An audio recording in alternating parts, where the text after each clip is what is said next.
Your garden center stocks 3 hardy geraniums. Specialty growers have refined over 40.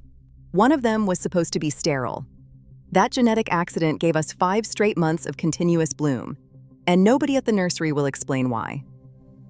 Another was collected from a Croatian hillside and carries a chocolate marking on every leaf that makes experienced gardeners stop and crouch down for a closer look. A third you can crush between your fingers in February and summer comes back to your hand through scent alone. And if you garden from a porch chair or a patio, number 4 on this countdown may be the single most rewarding perennial you have ever put in a pot. These are cranesbill geraniums, not the red pot geraniums at every hardware store. A different family entirely, real species and varieties that bloom from June through November without fertilizer, without spraying, without you lifting a finger after planting. 7 of the best that your nursery almost certainly does not carry. We begin with number 7. Geranium Brookside. Run your hand across the foliage in early June and feel how finely cut it is, almost ferny, cool to the touch even at midday. Above that mound rises a haze of true blue. Not lavender, not periwinkle, true blue. The kind that photographs poorly and stops people in person. Zones 4 through 8, full sun to light afternoon shade. Mature spread reaches 28 inches, height around 24. Here is what the catalogs get wrong. Most describe Brookside as a one-flush perennial. It is not. Shear it back by 2/3 in mid-July, water once, and it returns for a second wave in September that lasts until frost. That single cutback trick works for nearly every cranesbill on this list, and it is the reason this genus gives you 5 months instead of 6 weeks. Bumblebees and mason bees work the flowers all morning. Expect to pay around $18 from specialty perennial nurseries online. Blue is striking, but the next cultivar earns its place on this countdown for something that has nothing to do with flowers. Number 6. Lead with the leaves. Geranium phaeum Samobor carries a chocolate brown chevron stamped across every single leaf, as if someone painted it on with a careful brush. Plantswoman Elizabeth Strangman collected it near the Croatian town of Samobor in 1990 and brought it into cultivation. The blooms, when they come in May and June, are small and nodding, the deepest blackish maroon you will find in any cranesbill. But you grow this one for the foliage first, zones 4 through 8, and here is where placement matters more than the catalog suggests. They call it a shade perennial. It tolerates shade. It thrives in something quite different, woodland edge with 3 hours of morning sun and decent leaf litter beneath it. Long-tongued bumblebees hang upside down on the nodding flowers to reach the nectar. Set 5 along a shaded path for under $100 and you have a structural feature that holds the eye from April through November. Frame the dark maroon foliage against pale hostas or any silver-leaved ground cover and it reads like jewelry against linen. Now the conversation shifts, because if you garden on a balcony, a small patio, or a porch table, the next pick is for you specifically. Number 5. Geranium Cinerarium Ballerina. Pale lilac pink blooms with dark purple veining and a dark central eye. Held just above a tight gray-green cushion only 6 inches tall. Spread stays under 12 inches. Zones 5 through 8, provided the drainage is sharp. Full morning sun. 3 specimens in a 14-inch terracotta dish, well drained. They bloom from May until October. Total investment roughly $50 for 5 months of flowers. A florist would charge more than that for a single occasion arrangement that lasts a week. Raised in Cambridge in 1961 and still in commerce over 60 years later, which tells you everything about its staying power. If you watch this channel from a chair on the porch, this is the cultivar I would hand you first. If you are finding plants here that your garden center never mentioned, you are exactly who this channel is for. Subscribe so the next planting plan reaches you, and drop your zone in the comments right now so I know where you garden. The container pick is settled, but the next cultivar does something for the open border that I have never seen another geranium manage. Number 4.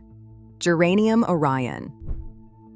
Think of this one as the tougher sibling of a cultivar coming later on this list. Where that sibling flattens after a thunderstorm and takes a full day to recover, Orion stands back up within an hour. The stems are stiff enough to self-support even at full size, which is considerable. A mature crown covers a 5-foot circle and reaches 24 inches tall, all of it in deep saturated blue with a small white eye. Zones 5 through 8, full sun, raised by Dutch breeder Brian Cabbies and released in 2006. Bumblebees and leafcutters work it from June until October. Painted lady butterflies pass through in late September and feed on the same blooms when little else is open. Set a single Orion at a path corner and you anchor a 15-foot stretch of border. One specimen does the work of 3. Available from specialty perennial nurseries for around $28 in a gallon pot. That sibling I mentioned?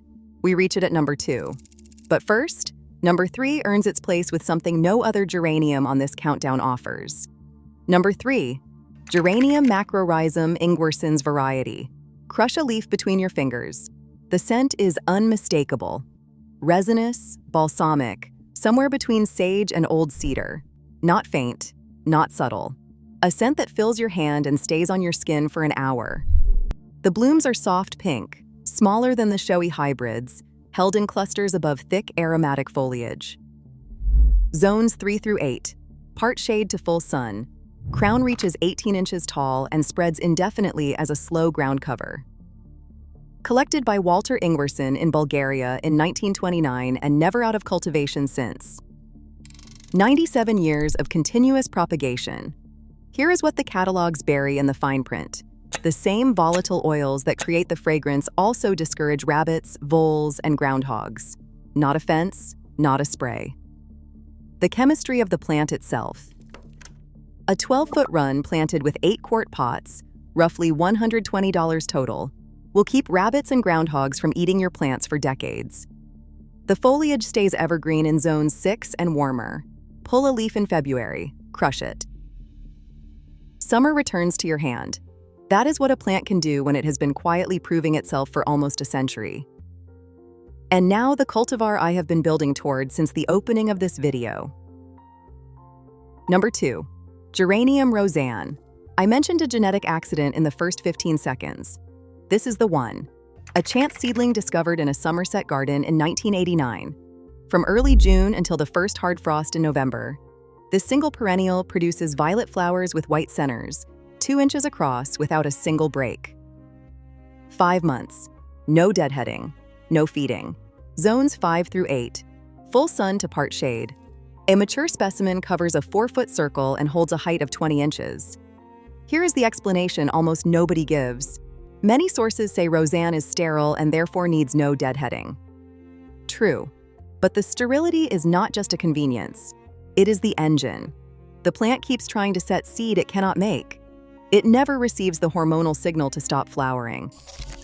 That single genetic accident, one random mutation in a Somerset garden 37 years ago, gave us the longest blooming perennial in modern horticulture.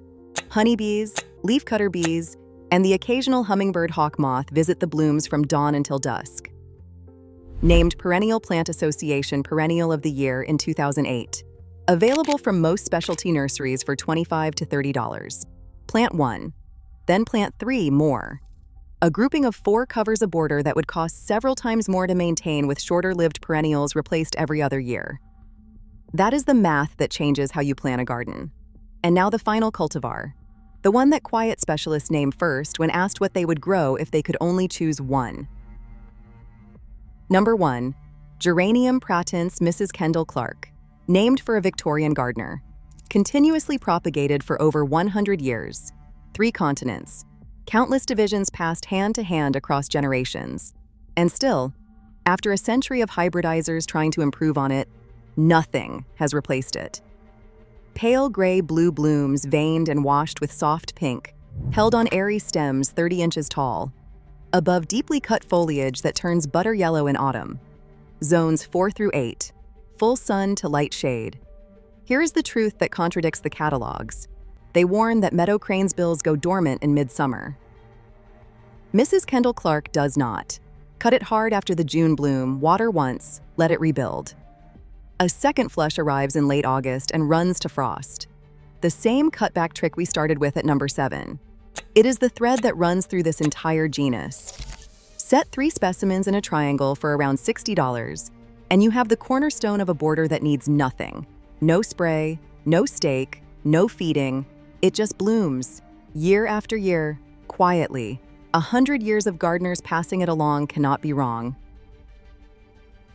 7 cultivars, 1 genus, 5 months of flowers. Step back and notice what unites them. Every selection on this countdown rewards a single hard cutback in mid-July. 2/3 off, water once, walk away. That one act buys you a second bloom season from August to frost. And every one of them thrives in lean, well-drained ground, with nothing added but a thin mulch each spring. Rich soil makes them flop. Lean soil makes them bloom. This is not a list. This is a planting plan. Choose 3 for sun, 1 for shade, 1 for the porch container, and you have built a 5-month flowering structure that needs no chemicals, no irrigation system, no expert hand. If this approach to gardening fits how you want to spend your time, subscribe and ring the bell so the next planting plan reaches you.